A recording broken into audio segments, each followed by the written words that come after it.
Today on an all-new Dr. Phil. An unbelievable tale of lies and foul play. A father's murder. His then-wife murdered him. Then she tricked everyone into believing he was still alive. A wife's deception. My son was receiving emails that he thought were coming from his father. A son's guilt. I'm not sure if I could have stopped it, but at least I could have tried. Grief is not a mental illness. To get your head up and realize there's work left to be done here.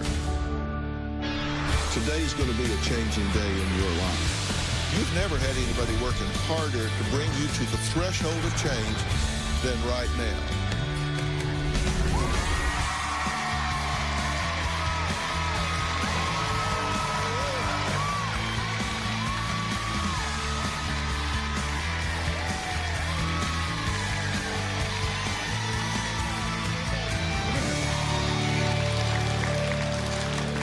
Well, today is very important because we are dealing with an unsolved murder and the plot to cover it up.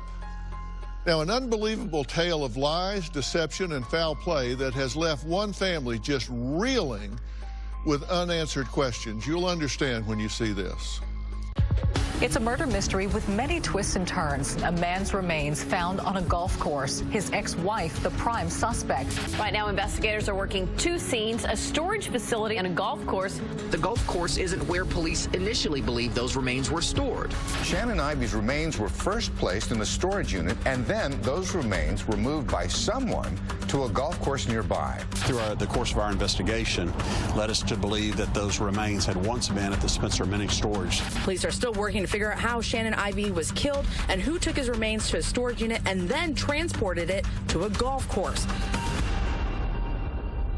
Well, police say Shannon was murdered sometime between January and July of 2016 after returning home from working abroad.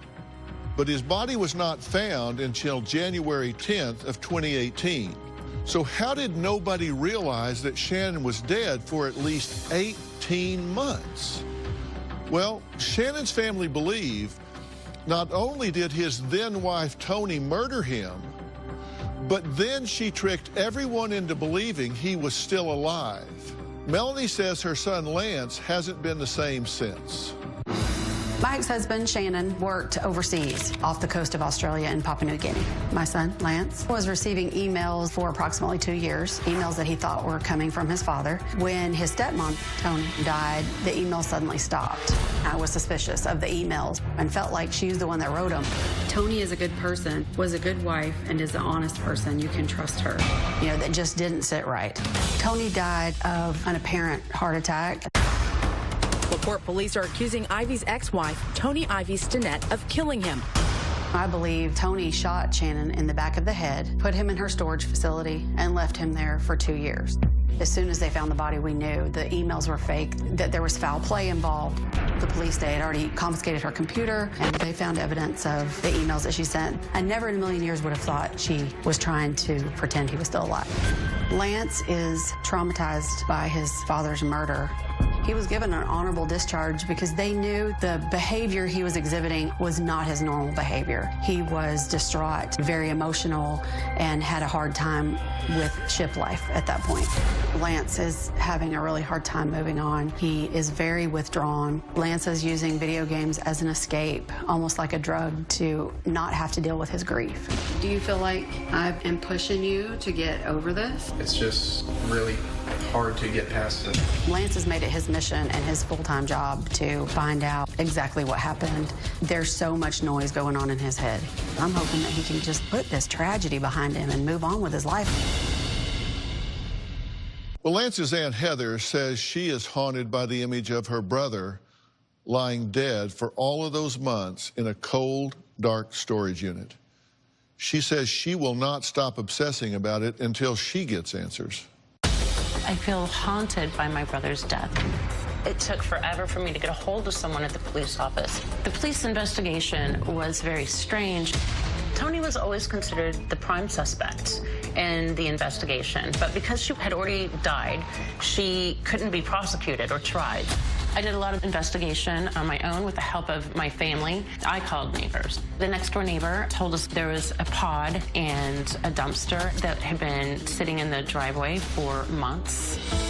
I began reading through the 50-page long autopsy report. He must have been in bed asleep when he was shot. I believe Tony murdered my brother, lied to all of us about it, and then stole my brother's inheritance. We figured out that all of these signatures were all forged. It was all done by Tony. I contacted the notary for the power of attorney form, and she said that she never recalled ever notarizing anything for Shannon or Tony. Tony had power of attorney for my brother, and that was her golden ticket to get away with murder. Okay, well, first, let me say to you both, I'm very sorry for your loss. Thank you. I mean, this is terrible. You've lost your brother, and I know that he was your ex-husband, as the father of your son, and I know this is terrible for both of you. Now, you believe that she was not in this alone, correct? Correct. True. Yes. Why do you think that? She was only like 5'2". She had gone through multiple surgeries. Double knee replacement, right? Yes. There was no way that she could have... And also the police felt the same way, too, that there was no way that she could have done this, wrapped his body, and lifted it and moved it into a car all by herself. He was over 6 feet tall, too. Right, and 240 pounds, right? Right. Do you have any theory as to why she would do this? I think that, you know, when people work overseas, they make really good money. So my theory is that she shot him to be able to take all the money that he had out of the bank. And you believe that he was shot in his sleep? Yeah, that's my theory. I think that after reading the autopsy report, he was just wearing a T-shirt, his underwear, and socks. It was, they believe in January, we all kind of believe sometime in January of 2016, because of the angle that he was shot. It seems that, you know, he must have been lying down and dressed like maybe he was just, you know, passed out, falling asleep. And he was wrapped in blankets and towels and just maybe, and whatever was nearby. Okay, and how was she able to get away with this for as long as she did? Because if the theory is, and we'll look at a timeline in a minute, but if the theory is that he was likely killed in January and not discovered for 18 months, so how did she keep this a secret for 18 months? Well, Shannon worked out of the country, and he would be gone for maybe 2 months at a time, sometimes longer, and then he would come home for maybe 4 weeks, and Lance would see him, my son would see him during that time that he was home. Right. And then he got... he started getting emails saying that he had met somebody over there and he wasn't interested in his wife anymore. He had made a life over there. And finally, Lance got an email in August of that same year saying, I'm not coming home at all. Like, basically, good luck with your life. And that devastated him. You think she was writing, pretending to be him, and this was a normal way for Shannon to communicate. So that didn't set off any bells. Well, I was suspicious of the way, the voice, you know, there was kind of a voice there in the emails, and I was suspicious of that.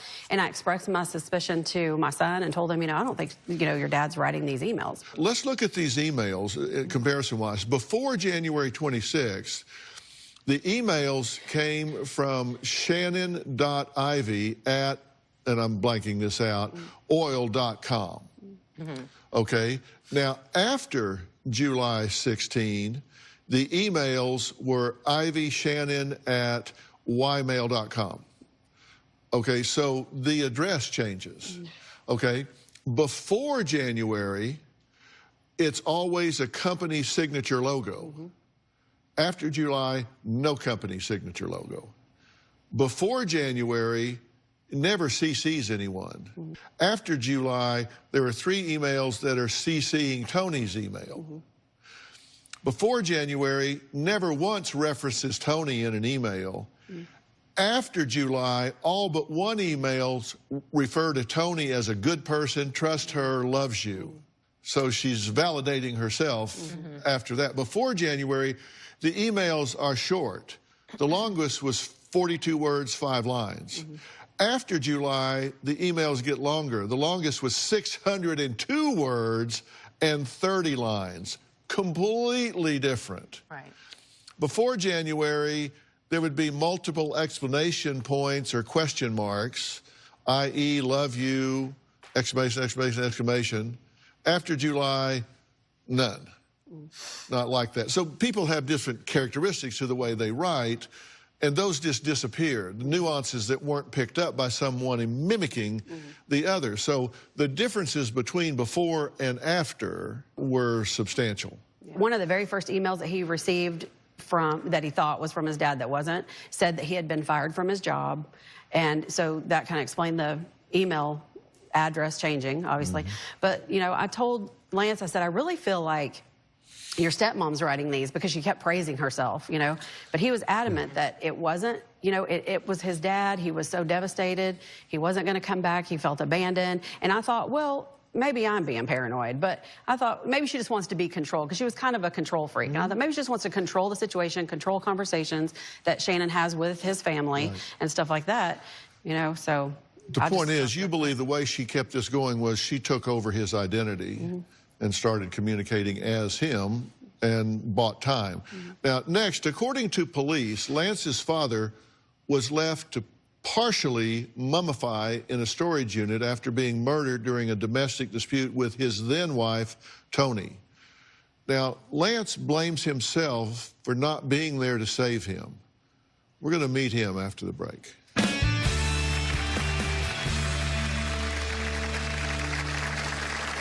My stepmom, Tony, pretended to be my dad through email, and it was honestly believable. During this time, there were a few times I had actually talked to Tony. It seemed like she was being supportive, even though she had already murdered my dad. Lance is unable to get past the horrific murder of his father. He's easily angered, he has trust issues, and he's very paranoid about people around him. His personality is completely different. He had a lot of friends, but this is all he talks about, and he's pushed a lot of his friends away. It consumes every thought. I have recently asked him, you know, are we ever going to be able to have a normal conversation? When 48-year-old Shannon's body was found wrapped in a rug in the back of a pickup truck, his son Lance's world obviously came apart. Now, Lance says he is riddled with guilt and believes the choice he made was the literal nail in his father's coffin. Let's hear why he says that. I'm still dealing with a lot of the shock of losing my father. For almost 2 years, my stepmom, Tony, pretended to be my dad through email, and it was honestly believable. I received at least 20 emails during that time. She would ask me how my day was going or just random things about my life, and Dad would do the same, so I wouldn't really suspect anything of that. One of the emails that I received said that he wasn't sure if he was ever going to be coming back. I just kept telling Lance, I just really don't think he wrote this. I cheated with a woman in Australia. I have made a life with her. I will be gone for quite a while. And I couldn't convince him, and he just said, no, Mom, he wrote it. I think because Dad would always sign his emails with at the very end, just, you know, love Dad. I mean, emailing was definitely normal behavior, but as far as him saying that he wasn't coming back, I really wish that I would have looked harder at that at the time. I think that's a lot of the reason why Lance blames himself. Shannon would have already been dead at that point, but you can't explain that to Lance. He feels so guilty about believing those emails came from his dad. I'm still confused at when she took over, because some emails, they sounded so much like him.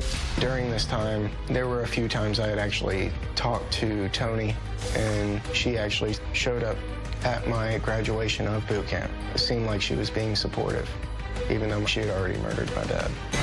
I've been pretty trapped recently trying to figure out everything and why Tony would do what she did. Every day he wakes up with maybe a newfound guilt as to how he could have prevented his dad's death. Lance does blame himself for his father's murder. Instead of going to live with him, I ended up going into the Navy, and I'm not sure if I could have stopped it, but at least I could have tried.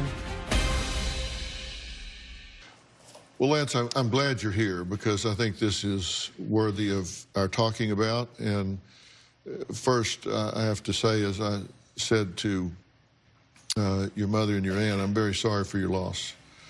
Thank you. As a father of 2 boys, I can't imagine what it would be like for them if they lost their dad in this way. And I can imagine it's just been devastating for you. But I want to talk to you about what you're doing about that, and also what you're not doing about that. Because I'll just tell you straight up, I'm not here to tell you to get over this and move on. But I think there are some things you're doing that aren't constructive, and I think you owe your dad a different approach to this than what you're doing. So we'll talk about that in a minute. You got duped here, right? Right. But everybody got duped here.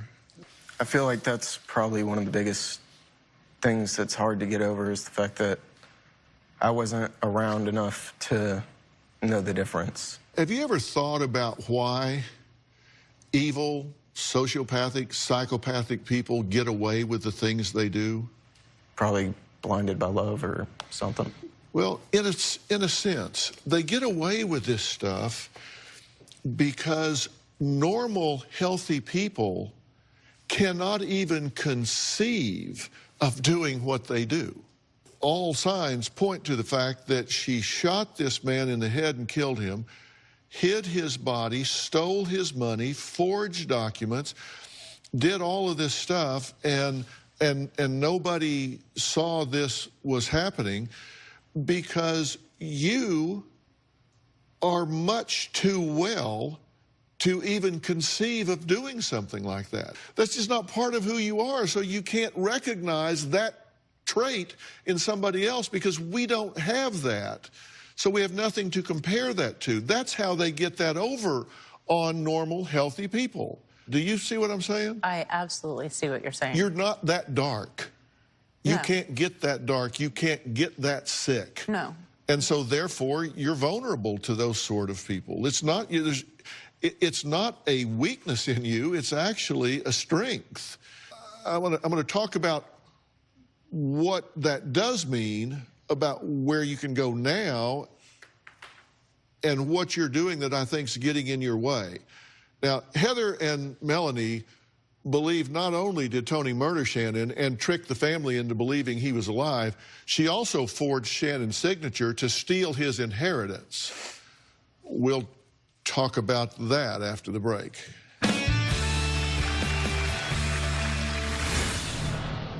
I agree with you that there is investigation left to be done.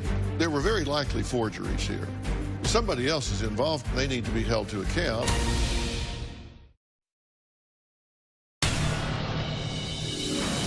Heather, Shannon's sister, has been like a detective of sorts and has been really working on this case on her own and has tried to find out more information. I hadn't spoken to her in a long time, but once all of this happened, we got closer and started trying to help each other. How could she help Lance, or how could they help each other get through this? They're both struggling and are having such a hard time, and I wish there was more I could do to help them.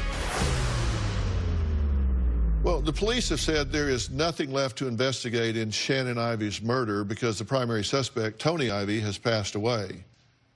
But that hasn't been good enough for Shannon's family, who have been turning over every rock to get to the truth. Let me just say, I agree with you that there is investigation left to be done here. Yeah. The fact that she has passed, she didn't load that body by herself. I agree with you 100%. Oh, yeah. Somebody else is involved here, and they need to be held to account, and they could also answer some questions. There were very likely forgeries here, correct? Yes. I want to take a look at something here. Let's put up the signatures that we've looked at here. Okay, I have 2 specimens right here. This is Shannon's known signature. This is his actual signature here. We know this. This is a verified signature of his. And then this is Tony's known signature. This is a verified signature of hers. Okay, now this is supposedly Shannon giving Tony power of attorney. Now, in order to do that, he had to sign a document giving her power of attorney to conduct his business matters. And so this is him supposedly signing Shannon Ivey. Okay, this is his real signature, and this is the signature that he supposedly signed. Now, that doesn't even remotely look like his signature, but, and look, I'm not a graphologist expert here, but I've worked with a lot of them over the years in trial, and I can tell you there are points that you look at, and if you look here at how he does his eye and look at how she does her eye with a slant here and something below the line, and here she does it with a slant here and something below the line. You come over here where she signs the divorce papers, and by the way, this is also drawn, not written. You can see that by where they stop the pen. Here, here, here, here, here, here, here, here, here, because they're drawing, and when they stop, the ink soaks into the pad instead of moving constantly. So this is drawn, not signed, and it doesn't look anything like his signature there, but has definite consistencies with her signature down below. So I think you're exactly right. There were forgeries here. And at this point, I have no doubt that he probably was deceased. Okay, now let's look at the timeline here, because Lance, I want you to take a real hard look at this. Now, the last time you spoke to your father was in November of 15, correct? Right. Okay, now according to the police, he passes between January and July. Now that's a big window, right? Right. But we do know that according to the police in the autopsy, the last known that he was alive, that they can verify, because he used his passport on the 3rd.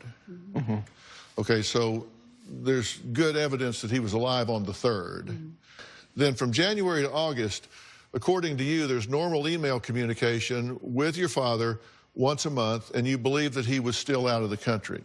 In April, which is during this time here, Tony says Shannon met a new woman, isn't coming home, and wants a divorce. That suggests to me that he definitely is deceased at that point, because she has to explain why he's not coming home. Right. Right. Then May, he gives her power of attorney. Then they file for divorce. Then he emails you that he's never coming home. Right. This is bye, not ever coming home. This is in August. And then, according to you, there are 20 emails between July 16 and July 17. So during that year, those emails were very likely from her. Yeah. We know that without now. a doubt. Yes. Okay. And then in November of 16, you go to the Navy. Yes, You sir. say, if I hadn't done that, then, you know, maybe he'd be alive today. But the fact of the matter is, she probably took his life way back here. Right. I mean, I hate to mess up your theory, but... I don't know. I look at it as of when I made the decision, I guess, instead of when I actually shipped off. I understand, because you were training and ready to go to the Navy, but that's a pretty narcissistic view of things, to think, you know, if I had been present, I could have changed the course of events. I mean, Yeah. you're not that powerful. But you do have some power now that you're not using. And that's what I want you to harness at this point. That's why I'm telling you, it's not time to get over this, it's time to do something about it. Next, Lance says he is convinced that he could have prevented his father from being murdered. I disagree. We're going to talk about what I think he can do after the break.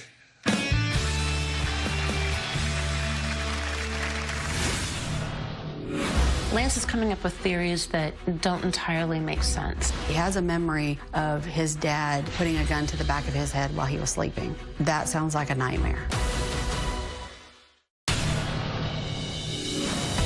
It seems like every day Lance has a different theory as to why his dad died, why Tony killed him. Lance seems to think that Tony decided to kill Shannon because Lance went in the Navy. Lance is coming up with theories that don't entirely make sense. He believed that there was a bet between my brother Shannon and Tony, that he was asked to choose between 3 different characters, a songwriter, a prophet, or a comedian. Each character represented the death of one or another or both. He has a memory of his dad putting a gun to the back of his head while he was sleeping. That sounds like a nightmare to me. But for him to be unsure scares me. Well, Melanie says not a day goes by that Lance doesn't conjure up some type of way to really try to make sense out of nonsense. Put on your police investigative hat for a minute, and using the principle of parsimony, Occam's razor, looking at the most likely set of events, what do you think's most likely to have happened here? It seems like they manipulated me a lot, and whenever it came to, I don't know, I was really young, which is why it feels like a dream a lot of the time, that they did put a gun up to the back of my head whenever I was little. How does someone putting a gun to your head when you were a child relate to your father being shot now? I think maybe they kept doing it, and that's why I didn't spend so much time over there as I got older. You think you were alienated by that? I think eventually it started to really scare me. That resulted in what? That resulted in my dad's death, who I think cared the most about me. And it's hard to get over that because of all of the good memories that I have with him. So it hurts a lot to look back at that and still remember him being this fun-loving, funny guy that would do anything for his kids. If that was happening, or you believe that was happening, either one, and you rushed over there like, hey, I'm back, put a gun to my head again, there'd be something wrong with you. You would naturally avoid that situation and circumstance. And trust me, if there is an explanation that explains this, and like I say, I've been doing this for 45 years, this boils down to greed. There's nothing more exotic than that. And I hate that, but isn't that the most likely circumstance here? I think so. Because isn't that exactly what happened after it happened? That's She then exactly what started happened. exercising power of attorney, getting divorced, liquidating assets, selling off cars, all of that. We don't have to wonder why she did it. We see why she did it. Now, Melanie says her son won't get a job, refuses to socialize, has zero ambition or direction. He's all about focusing on his father's murder or escaping into video games to distract himself, no doubt. Is that the most efficient way to go about what he really wants to do? We'll talk about that when we come back.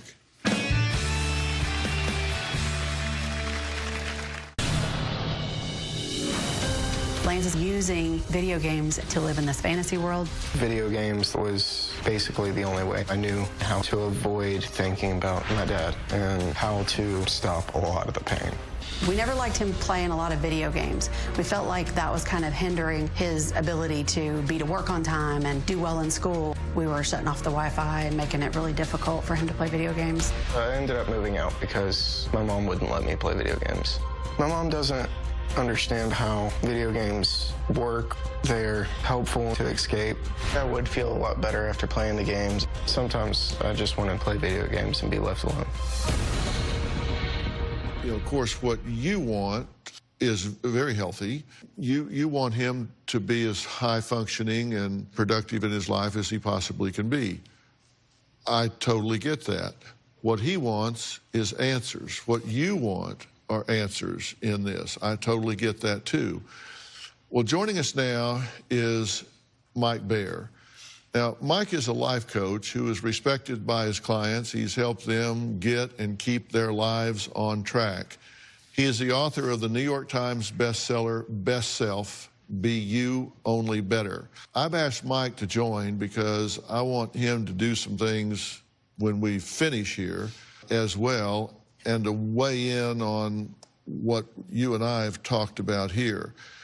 And before you do that, Mike, what I'm saying to you is, remember what I said in the beginning, I'm not telling you to move on.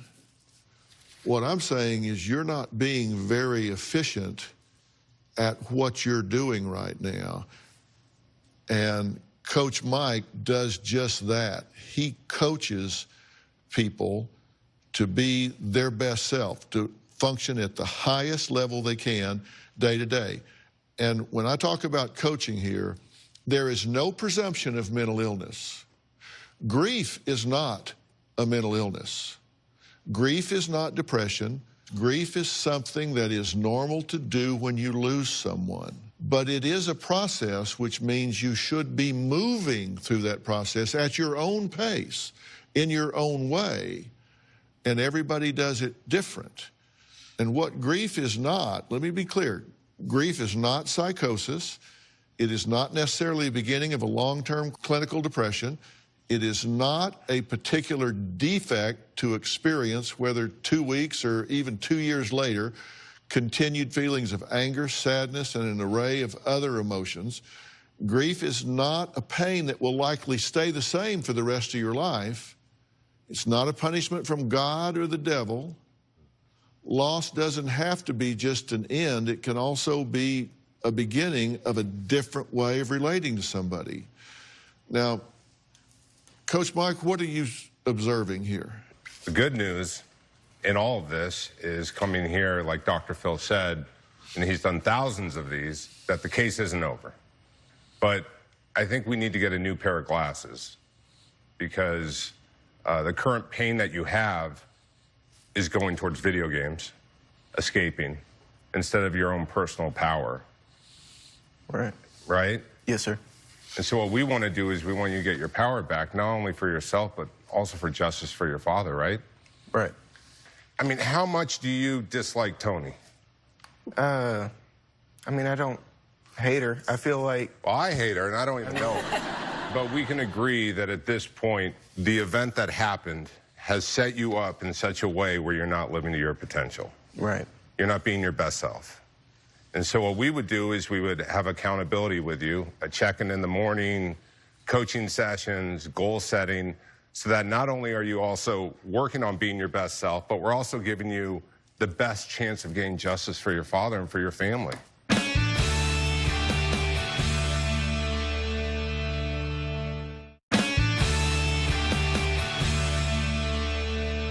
Well, Lance believes that if he hadn't maybe chosen to go to the Navy, and really it's what led up to that decision, which was not moving in with his father and training to go into the Navy instead, that left space for his father to be killed.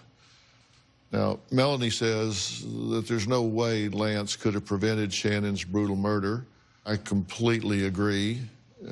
What could have happened did. The question is, what to do about it now? You know, here's the thing. She's controlling you. Mm-hmm.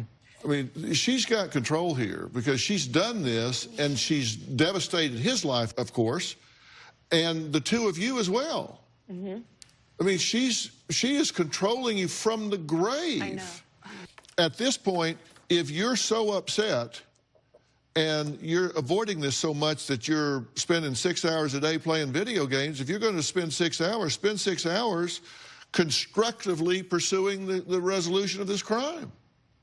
You don't have time to be playing 6 hours of video games. You need to get your head up and realize there's work left to be done here. And do it. I don't think you're obsessed with this. I think you're still looking for answers. You two deserve answers. I agree. You deserve answers, and you do that by getting your head up and getting out and being productive. You do it by saying, look, I got to get back in my life, get involved here, and start pushing buttons, asking questions, doing things like being here. You're putting a bright light on over this case right now. Mm-hmm. And let me tell you, we got a lot of people watching this in Harris County right now. And this is going to bring a lot of attention to this. And I want that too, and I want you to be rationally involved in this. You don't need all these theories, and you don't need to be hiding in video games. You need to get up, get out there, get involved in your life and the world, and let's get this thing solved. Right. Let's get the answers you deserve.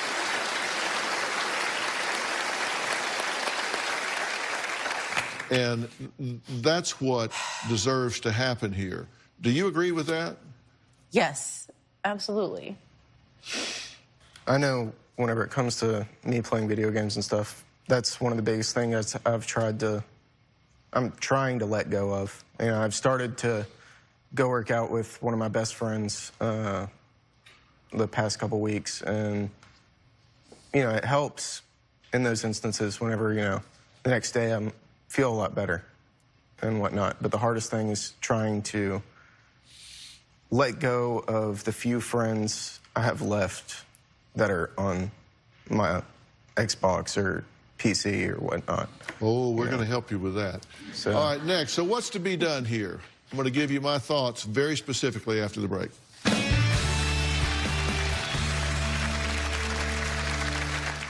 You need to get up and get your motor running so you can be active cognitively, so you can be thinking, so you can be efficient, and that's going to help you, help us to get this thing resolved, get this thing solved. And to do that, you can't afford to be doing some of the things you're doing. What happened here is somebody got greedy and they took your father's life for money. And not everybody involved has been held to account. And that needs to happen. And you don't need to let the person that did this have control of your life, but you need help getting it back on track, right? yes, sir. And I'm so happy that you're agreeable. Because like Dr. Phil said, when you're in pain and it's unresolved, it's really confusing. So to have a thinking partner every day to navigate with you, who is not attached to your family, who's completely independent, we're going to do this, and hopefully we come back to the show and we have the case and have some justice solved. That would be the goal. Right. You know? Yeah. And look, there's nothing that's going to bring back your brother. Nothing's going to bring back your father. But you can find some peace in knowing that you've done everything you can do to get the answers and make sure everybody involved was held to account here.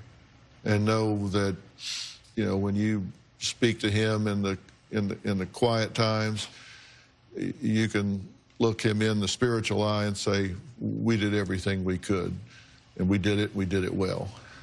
And that will bring you peace, I promise. Fair enough? Fair enough. Fair enough. Fair enough, Mom? Yes, sir. Okay. All right. I want to thank all of my guests today. A special thanks to Coach Mike Baer. For more information about today's show, log on to drphil.com. You can follow me on Facebook, Twitter, Instagram.